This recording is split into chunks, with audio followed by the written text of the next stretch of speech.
Hello नमस्कार दोस्तों, मैं ऋषभ आपके चैनल एजुकेशन फॉर ऑल में एक बार फिर से आपका स्वागत करता हूं। आज हम लोग कम से कम 4 से 5 दिन के बाद मिल रहे हैं। उसके लिए मैं माफ़ी चाहूँगा क्योंकि कुछ काम था, उसकी वजह से मैं जो है वो वीडियो नहीं अपलोड कर रहा था। चलिए आज से जो है ये अब वीडियो कंटिन्यू रहेगा। मैं जो है अभी फ़िलहाल पैरेलल में स्टैटिक जीके का जो है वो सीरीज़ करवा रहा हूँ और मॉडर्न हिस्ट्री का मैंने स्टार्ट कर दिया है। उसको आप जो है वो रेगुलर देखते रहिएगा। आज हम लोग स्टैटिक जीके में पहला टॉपिक पढ़ेंगे, विश्व की प्रमुख नहरें जो कि कहाँ पर स्थित है और कौन सी वो नहरें हैं उसके बारे में हम लोग पढ़ेंगे। अगर आपने इसके पीछे वाला वीडियो नहीं देखा है तो उसका मैं डिस्क्रिप्शन में लिंक दे दूंगा, आप जो है जा करके देख सकते हैं या फिर प्लेलिस्ट में जा करके आप देख सकते हैं। चलिए हम लोग जो है वो स्टार्ट करते हैं। अगर आपको वीडियो अच्छा लगेगा तो वीडियो के लिए एक लाइक कर दीजिएगा, चैनल को सब्सक्राइब कर दीजिएगा और अपने दोस्तों में ज़रूर से ज़रूर शेयर कीजिएगा। चलिए आज का जो पहला है विश्व की प्रमुख नहर है उसके बारे में हम लोग पढ़ते हैं। स्वेज नहर जो है वो भूमध्य सागर एवं लाल सागर में स्थित है और स्वेज नगर जो है वो भूमध्य सागर और लाल सागर को जोड़ता है। तो डायरेक्ट क्वेश्चन आता है कि लाल सागर और भूमध्य सागर को कौन सा नहर जोड़ता है, तो स्वेज नहर जोड़ता है। किल नहर उत्तरी तथा बाल्टिक सागर को जो है वो जोड़ता है। पनामा नहर प्रशांत तथा अटलांटिक महासागर को जोड़ता है। सुनहर सुपीरियर झील और ह्यूरॉन झील को जोड़ता है। ईरी नहर ईरी झील एवं मिशिगन झील को जोड़ता है।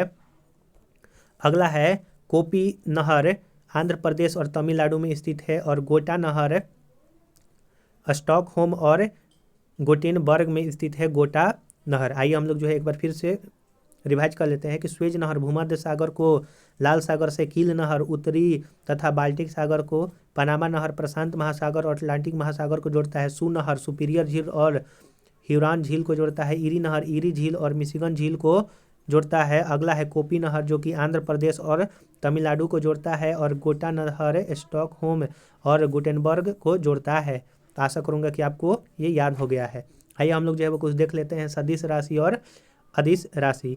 सदिश राशि में संवेग, आवेग, त्वरण, बल, वेग, भार और बल आघूर आ जाता है। सदिश राशि को हम लोग जो है इंग्लिश में वेक्टर क्वांटिटी कहते हैं। वेक्टर क्वांटिटी वो क्वांटिटी होता है जिसमें डायरेक्शन भी रहेगा और मैग्नीट्यूड यानी कि कुछ मान भी रहेगा। जैसे हम लोग वेलोसिटी क्या होता है कि वेलोसिटी में डायरेक्शन भी रहता है और उसका एक मान भी रहता है। जैसे कि कोई गाड़ी जो है वो 10 मीटर पर सेकंड के हिसाब से चल रहा है, तो यहाँ पर और किस डायरेक्शन में चल रहा है, ईस्ट हो या फिर वेस्ट हो, किसी भी डायरेक्शन में चल रहा है तो वो वेक्टर क्वांटिटी होगा।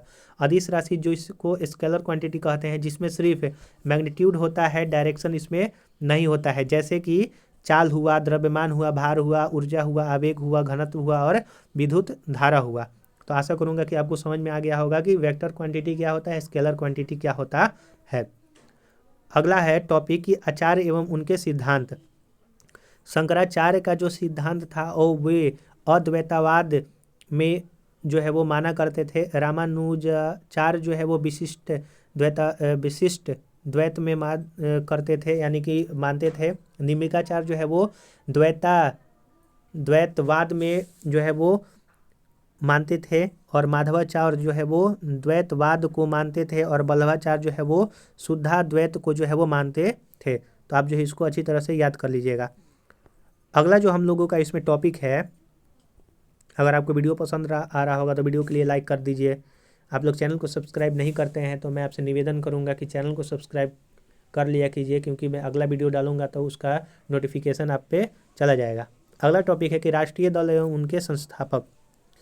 कांग्रेस का जो है वो 1885 ईस्वी में एओ ह्यूम द्वारा जो है वो उसका क्या किया गया था, गठन किया गया था। और उस समय जो गवर्नर जनरल था, वायसराय था, वो डफरिन था।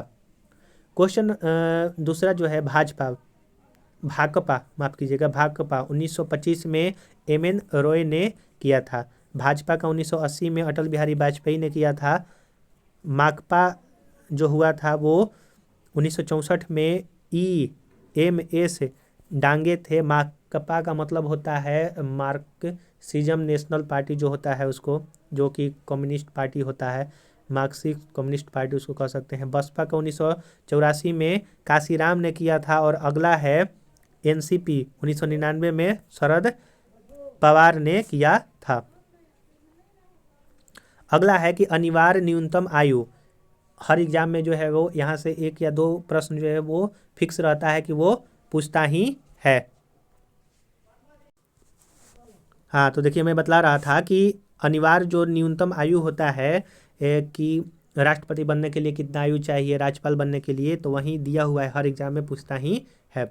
जैसे राष्ट्रपति का बनने के लिए न्यूनतम आयु जो है वो 35 वर्ष, उपराष्ट्र के लिए भी 35 वर्ष, राज्यपाल के लिए जो है वो 35 वर्ष, यानी कि राष्ट्रपति, उपराष्ट्रपति और राज्यपाल के लिए 35 वर्ष चाहिए बनने के लिए। उच्चतम न्यायालय के लिए सेवानिवृत्त, यानी कि उच्चतम यानी कि सुप्रीम कोर्ट के अगर आप जज बने हुए हैं तो उनका जो कार्यकाल होता है वो 65 वर्ष अधिकतम, यानी कि खत्म होने का कार्यकाल होता है, या फिर 6 वर्ष जो भी पहले हो जाए। उच्चतम न्यायालय यानी कि हाई कोर्ट के मुख्य न्यायाधीश का जो होता है वो 62 वर्ष या फिर 6 वर्ष जो पहले हो जाए। लोकसभा सदस्य बनने के लिए 25 वर्ष उम्र जो है वो चाहिए। राज्यसभा के लिए 30 वर्ष, सदस्य राज्य विधान परिषद का जो है वो 30 वर्ष, विधानसभा का जो है वो 25 वर्ष होना चाहिए। आपको वोट देने के लिए जो है वो कितना चाहिए, 18 वर्ष चाहिए। पंचायत राज चुनाव लड़ने के लिए, जैसे जो वार्ड का होता है, नगर परिषद, नगर निगम में, उसका जो है वो 21 वर्ष चाहिए, आप जो है याद रखेंगे। प्रधानमंत्री अगर बनना है तो प्रधानमंत्री के लिए भी 25 वर्ष होना चाहिए। क्यों? क्योंकि प्रधानमंत्री जो है वो लोकसभा के सदस्य होते हैं, तो लोकसभा का सदस्य का कितना चाहिए, 25 वर्ष। मुख्यमंत्री बनने के लिए उनको भी 25 वर्ष, क्योंकि विधानसभा के वो सदस्य होते हैं। चलिए अगला टॉपिक है इसमें कि प्रमुख संस्थाओं की सदस्य संख्या। संविधान सभा में 389 थे, यानी कि 389 सदस्य थे। लोकसभा में अधिकतम 552 हो सकते हैं, राज्यसभा में अधिकतम 250 हो सकते हैं, विधानसभा में जो है वो 500 हो सकते हैं। कल जो है अभी फिलहाल बिहार एसआई का एग्जाम हुआ था, तो उसमें पूछा था कि विधानसभा में अधिकतम जो है वो कितने सदस्य हो सकते हैं, तो 500। तो आप जो है समझ सकते हैं कि कितना महत्वपूर्ण है। विधानसभा में न्यूनतम कितना हो सकते हैं, तो 60 हो सकते हैं। और उच्चतम न्यायालय में 1 मुख्य न्यायाधीश और 30 अन्य न्यायाधीश जो है वो हुआ करते हैं। अब सुप्रीम कोर्ट की बात करें तो फिलहाल में 33 जो है वो अन्य न्यायाधीश प्लस 1 है, यानी कि 33 + 1 का फॉर्मूला चल रहा है, यानी कि टोटल 34 मेंबर है, जिसमें 1 मुख्य न्यायाधीश और 30 जो है वो अन्य न्यायाधीश रहते हैं। आज का जो है अगला टॉपिक है कि भारत के पड़ोसी देश। पहला है बांग्लादेश, जो कि बांग्लादेश से सबसे ज़्यादा सीमा साझा करता है। भारत 4096 किलोमीटर जो है वो सीमा साझा करता है। राजधानी ढाका है, मुद्रा टका है, संसद का नाम जातीय संसद है और भाषा जो है वो बंगाली है। और जो राष्ट्रीय पशु है वो बंगाल टाइगर है, आप याद रखिएगा। 1971 ईस्वी में यह जो है आज़ाद हुआ था। इसको पहले पूर्वी पाकिस्तान के नाम से जो है जाना जाता था। पाकिस्तान की राजधानी इस्लामाबाद है, मुद्रा पाकिस्तानी रुपया है, संसद का नेशनल असेंबली है और भाषा उर्दू है। यह जो है 14 अगस्त 1947 ईस्वी को आज़ाद हुआ था। अगला है नेपाल की राजधानी काठमांडू है, मुद्रा जो है नेपाली रुपया है, संसद का जो है वो राष्ट्रीय पंचायत है और भाषा जो है वो नेपाली है, आप ये भी याद रखिएगा। अगला है अफगानिस्तान, जो कि सबसे छोटा बाउंड्री लगता है 106 किलोमीटर का। राजधानी है काबुल, मुद्रा अफगानी है, संसद का नाम सोरा है और भाषा पशोत और दारी है।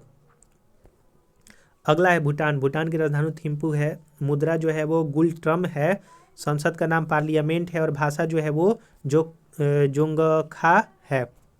अगला है म्यांमार, तो म्यांमार जो है इसकी राजधानी नेपिताव है, मुद्रा क्यात है, संसद का नाम हुताव या फिर पियूथी हटाव है और भाषा जो है वो बर्मीज है।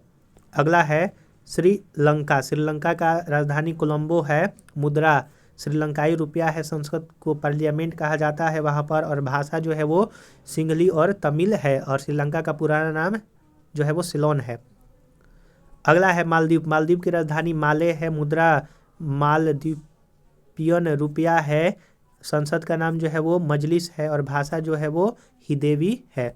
अगला है चीन की राजधानी बीजिंग या फिर पिकिंग कहते हैं, मुद्रा युआन है, संसद जो है वो नेशनल पीपुल्स कांग्रेस है और भाषा यहाँ पर चीनी बोला जाता है। और सबसे ज़्यादा जनसंख्या जो है वो कहाँ है, तो चीन में ही है, आप जो है ये भी याद रखिएगा। अभी फिलहाल भारत हो गया है, लेकिन ऑफिशियल रूप से जो है वो अभी नहीं हुआ है। आप ये भी याद रखिएगा। अगर एग्जाम में आता है कि कौन सबसे ज़्यादा किसकी जनसंख्या है, तो चीन ही मारा जाएगा।